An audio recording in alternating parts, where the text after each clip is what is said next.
All right, my friends, welcome back. It's been a whole week since the PlayStation 5 Pro came out, and I'm gonna be honest, the honeymoon stage is wearing off, definitely faster than I would have expected it to. But then again, like I've run out of games to test, I've run out of games to look at. There's nothing really new out there. Obviously, I'm playing the Ants game right now. I bought that on the PlayStation 5 Pro. Square Enix just gave me a copy of Dragon Quest III Remake Remastered, and that looks absolutely incredible. That looks incredible. If you're into that game, definitely pick that up. Thank you. Shout out to Square Enix for providing that for me. I'll try to get a video out this weekend for it. You know, it's crazy, guys. $700 for a PlayStation 5 Pro. And then I look at it and it's like, I had plenty of like old games, you know, to go back and play. And then I'm sitting here and I'm like, oh man, should I buy this or should I buy that? Knowing that I've already got these titles on a PC, you know, like Dragon's Dogma 2 or Test Drive Solar Crown or Test Drive Unlimited, Solar Crown. And then, and then I'm thinking, I'm like, I don't know. No, so yeah. Long story short, the honeymoon stage is starting to wear off. It definitely is. I'm running out of reasons to want to jump on the PlayStation 5 Pro and continue to play it. You know, I mean, obviously, like there's just a lot of controversy out there surrounding a lot of the games out there right now. So it's like, dude, I don't even know if I'd want to waste that extra money to try to buy those, to cover them on the PS5 Pro. And you know, there's so much coverage out there for this thing. And I think that what a lot of people are missing, to be completely honest with you, is, look, man, is the PlayStation 5 Pro worth your money? Do I regret it after a week and after seeing what everything it can do? No, I don't regret it, but I don't really have a whole lot of stuff to play on it. I don't really, I mean, like, obviously I've got Gran Turismo, but here I am, again, like always, waiting for a patch for Gran Turismo. And I'm going to be honest with you, like, it is getting kind of annoying. Like, I don't understand why Polyphony Digital can't be ready. The one game that I absolutely depend on my PlayStation console for me to be able to play and enjoy is the one game that is never ready when I want to just, I mean, seriously, if GT7 had its patch and was upgraded for PSVR 2, I guarantee I would still be in my honeymoon phase. But you know what? My honeymoon phase has come and it's gone. And now it's just another thing that'll be sitting there collecting dust, because now I'm over to the PC version of testing out the Thrustmaster T598, because I've pretty much tested mostly everything on the PlayStation 5. Don't worry, I will be making more content for it, but clearly we're in a waiting pattern, waiting for Gran Turismo 7 to get updated. We're, you know, waiting for EA Sports WRC to get a PlayStation 5 Pro patch. So the two games that I'm actively playing right now haven't been patched yet for the PlayStation 5 Pro. So yeah, guys, my honeymoon phase wore off pretty quickly. It only took about a week. I had plenty of games to, you know, go back through and test and get into some of them and play some of them. But, you know, while the PlayStation 5 Pro is absolutely incredible, if you have a beefy PC, like I do, clearly, like you don't need it. Like, you really don't need it. And you know what it can do.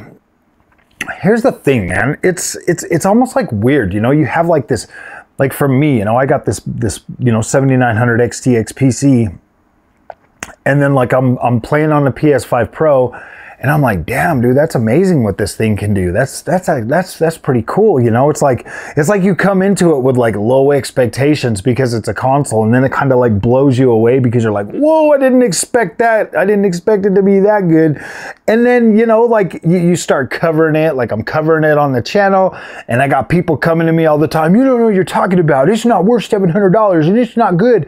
And I'm looking at them, and I'm like, yeah, you know, I mean, compared to my PC, absolutely. I mean, my PC destroys it all day long. But what it does, it's kind of impressive, you know? And it's like weird, man. Once you go up in power, like you can always like look down and I feel like a lot of people would be able to do that. Cause like a while back, a while back when I had like the 7900 XT, and I, you know, bought like a 4070 and a 4070 Super, and I bought all that stuff, and then I bought like that 7600 XT. The funny thing is like I had kind of low, I didn't really have that high of expectations for that card, so it literally kept blowing me away. I was like, whoa, I can't believe I can do this with it. I can't believe I can do that with it.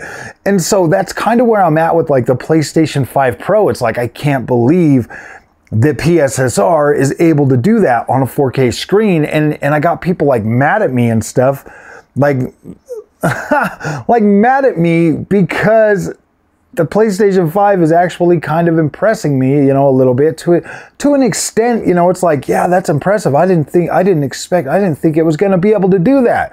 You know, I mean, like when you listen to like Digital Foundry and everybody else, like you literally come into it thinking that like, oh my gosh, this thing is just going to be a complete letdown. It's going to be a disaster. What the heck was Sony thinking? But then you play it as a gamer, like with your own eyes, and you're sitting there, and I'm sorry about it. I just like always try to be real. And you're just sitting there and you're checking it out, and you got these low expectations. Maybe it's a conspiracy. That's what I'm thinking. Maybe it's a conspiracy. They all try to make you feel like it's not good, so every single person that buys it is going to defend it. What do you think? Because here I am, like, not necessarily defending it. I don't really give a crap if it freaking sinks or swims, to be completely honest with you. I bought it for a specific reason. And so far, everything else that I've been able to check out up till now for it, it's been, you know, has been okay. Like, I've been like, okay, that's not really that freaking bad. But you know, like when you sit back and you look at the big picture, it really is. It's like everybody that's come out has pretty much come out like saying, oh yeah, it's good, but it's not that good. I don't know, it's not that good. And it's all like, it's like, what the hell is wrong with you guys, man? Like, what the hell is wrong with tech and games? And like, what's going on these days, guys? Like, seriously, somebody answer that question, because it seems like there's just so much negativity surrounding this thing that we all say we love.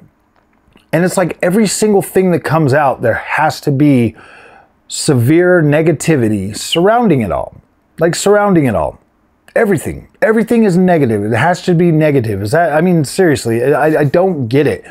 Look, here's my thing with it, guys. I've spent a week with the PS5 Pro. Obviously the honeymoon phase is kind of worn off. It's like, whatever, I just don't have anything else to test on it. And unless I want to go out and spend a whole bunch more money on these games that I already have on PC. I already know how amazing they look. And it's like, so yeah, obviously the honeymoon thing is over, and that's okay. That's okay. You know, the clicks are drying up. Nobody gives a crap anymore. So it's like, I'm at that point now where it's like, dang man, I spent $700. You know, I got a good time. I had a fun week, but it's like, is that all the PlayStation 5 Pro is really going to deliver for me in the end?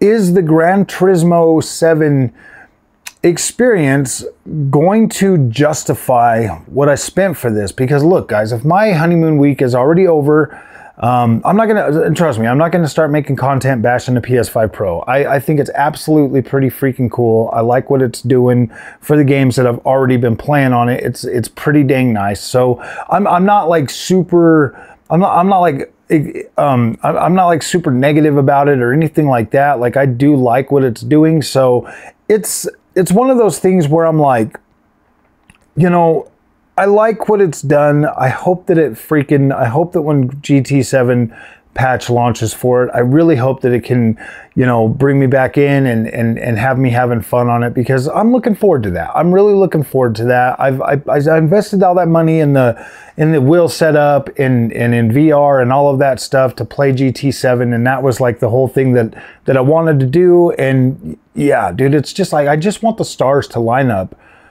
this one last time for PlayStation, for me, so that I can go out on a good note from, you know, moving over to PC, so I can just go out on a good note with the PlayStation experience, you know, because I've already pretty much gone out on a good note with Xbox, because it's like, I got a PC, a beefy PC. I get to play all my Xbox games day one on the PC without having to worry about anything. Like, I don't have to worry about if the Xbox Series X is going to be 864p. I don't have to worry if it's going to be a 30 FPS game. If it's an Xbox game, I get it day one. on PC, so I don't care. Like I'm good. I'm satisfied. I'm happy with Xbox.